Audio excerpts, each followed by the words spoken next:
भारत माता की, भारत माता की, भारत माता की, वंदे वंदे वंदे। हमारे सामने बैठे भारत विकास परिषद के प्रमुख हरीश भाई बरोट, KIRC के चेतन बोरा जी, मुझे यहाँ बुलाने वाले रमेश जोशी जी, महेंद्र भाई, कल्पेश जी और मुकुंद भाई, इसके अलावा यहाँ आए सभी बहनों, भाइयों, छात्रों, छात्राओं, बच्चों, सबको मैं यथोचित प्रणाम करता हूँ और अपना आशीर्वाद भेंट करता हूँ। पूरी दुनिया में भारत इकलौता ऐसा देश है जिसको हम माता कहते हैं।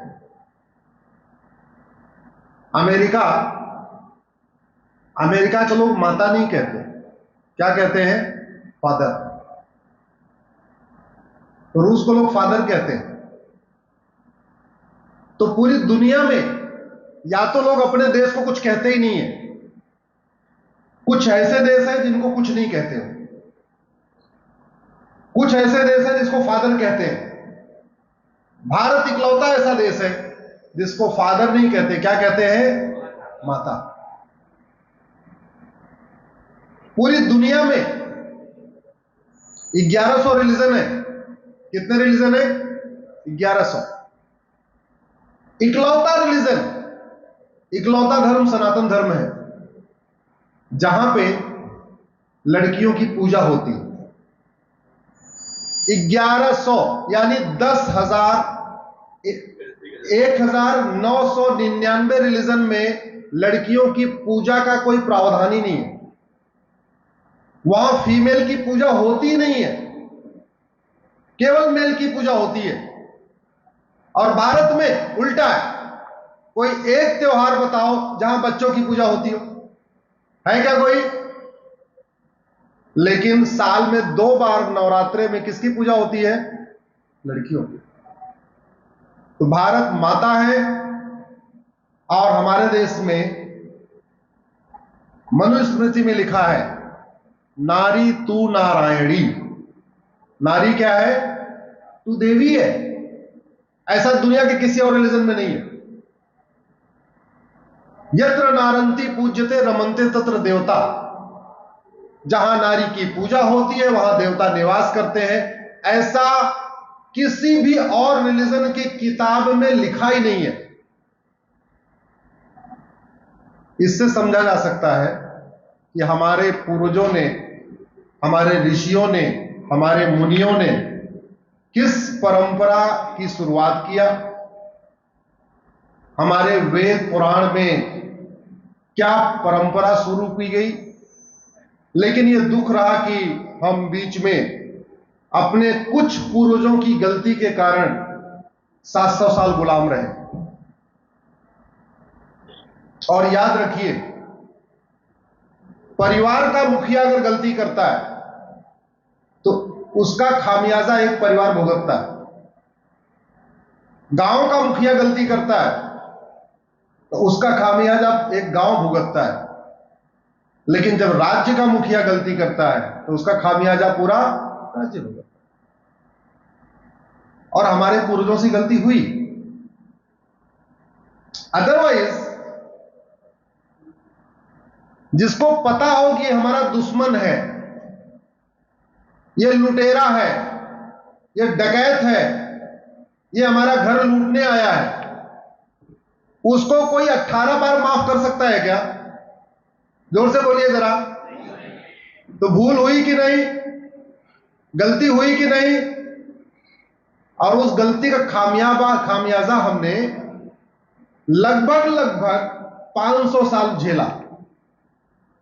उस एक गलती का खामियाजा, अरे भाई वो एक बार आया, चलो माफ कर दिया, 2 बार माफ कर दिया, 3 बार माफ कर दिया, 18 बार किसी को माफ करना चाहिए क्या? एक बार समझ में नहीं आया उसका इंटेंशन क्या है, 2 बार में समझ में नहीं आया उसका इंटेंशन क्या है, 3 बार में समझ में नहीं आया इंटेंशन क्या है। अगर आपको 18 बार में उसका इंटेंशन समझ में नहीं आ रहा है तो आप अच्छे राजा हो ही नहीं। और एक बात और, आप इस ऑडिटोरियम में लगभग 1000 की संख्या में आप बैठे हुए हैं। यहां 2 गेट है। इस गेट से एक सांप घुस जाए, उस सांप को इस गेट में पकड़ना आसान है, या एक गेट के अंदर घुस गया फिर अंदर पकड़ना आसान है? जोर से बोलिए जरा। गेट पे पकड़ना आसान है, क्योंकि अगर अंदर घुस गया तो आपको 1000 कुर्सियों के नीचे झांक झांक के देखना पड़ेगा। पता नहीं कहां छुप गया, पता नहीं किधर गया, पूरी हड़बड़ी मच जाएगी, पूरे इस हॉल में अफरा तफरी मच जाएगी, तब जाके वो सांप पकड़ में आया। और अगर गेट पे है, ये हमारे साथ सोनू डागर आए हुए हैं, इन्होंने अगर गेट पे मार दिया तो काम खत्म, सब लोग सुरक्षित है। तो हमारे पूर्वजों से गलती हुई है। 12वीं शताब्दी में भी गलती हुई, 13वीं में भी हुई, 14वीं में हुई, 15वीं में भी हुई, 16वीं में भी हुई, 17वीं में भी हुई। जब अंग्रेज आए थे तो जब उन्होंने कलकत्ता उनका जहाज रुका तो 300 आए थे केवल। कितने आए थे? और उस समय 10,000 लोग परिवार के साथ घूमने गए हुए थे। उस समय सी बीच पे कितने थे? 10,000। वो आए कितने थे? 300। अगर एक एक पत्थर उठा के सबने मारा होता तो जिस जहाज से आए थे उसी जहाज में बैठ के भाग जाते हो। हम गुलाम होते क्या? तो गलती हुई कि नहीं हुई? हमारे पूर्वजों से गलती हुई कि नहीं हुई? दुर्भाग्यवश वो गलती आज भी की जा रही है। वो गलती कंटिन्यूअस, सबक लिया ही नहीं। और याद रखिए, अगर हम इतिहास से नहीं सीखते, गलतियों से नहीं सीखते, तो समस्या फिर रिपीट होती है। बड़े मुश्किल से हजारों लोगों माताओं ने जौहर किया, हजारों हमारे पूर्वज मारे गए, मरे काटे, सब कुछ हुआ, तो मुगलों से आजादी मिली। मुगलों से मिलते ही आजाद थोड़े से हुए थी, अंग्रेज आ गए, 200 साल उनसे लड़े, फिर हजारों लोगों को फांसी हुई, आत्महत्या हुई, दुनिया भर की और तबाही झेली गई, बेइज्जती हुई, अपने देश में गुलाम बने रहे, अपने देश में टैक्स देते रहे। फिर 1947 में आजाद हुए, 1950 में संविधान लागू हो गया। संविधान में संविधान निर्माताओं ने बड़ी अच्छी अच्छी बातें कही। क्योंकि यहां ज्यादातर लॉ के स्टूडेंट हैं, तो सबने संविधान का प्रियम्बल तो पढ़ा ही होगा, पढ़ा है भाई सबने। पहला शब्द क्या है? We the people of India have decided to make a sovereign Bharat. Sovereign का मतलब, सोवरेन का मतलब संपूर्ण प्रभुत्व संपन्न। सोवरेन का मतलब ऐसा भारत बनाएंगे जहां विदेशियों का, गुलामों का नामो निशान नहीं होगा।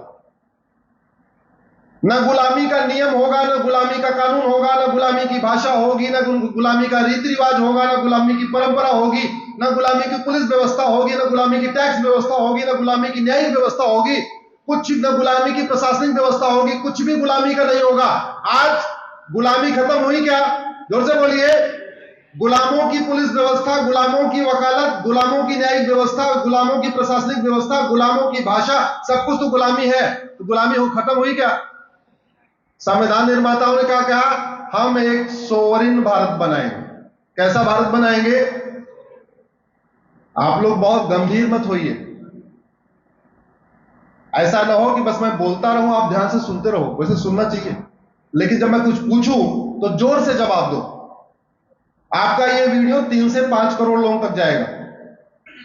उत्तर इतना तेज दो कि आपकी सबसे पीछे वाली आवाज इस माइक तक आ जाए, लोगों को पता तो चले कि कलोल के लोग कितने पावरफुल हैं, कलोल के लोग कितने जोशीले हैं। इसलिए उत्तर देने में कमी मत रखो, जोर से बोलो। गुलामी खत्म हुई क्या? मैं सुप्रीम कोर्ट में वकालत करता हूं, हमारा ड्रेस भी गुलामी वाला है, वही काली कोट, वही गाउन, वही पैंट, वही गुलामी के कानून। अब थोड़ी सी प्रक्रिया बदली है, शुरुआत हुई है। जो काम पहले के 15 प्रधानमंत्रियों को करना चाहिए था, उसकी शुरुआत मोदी जी ने किया है।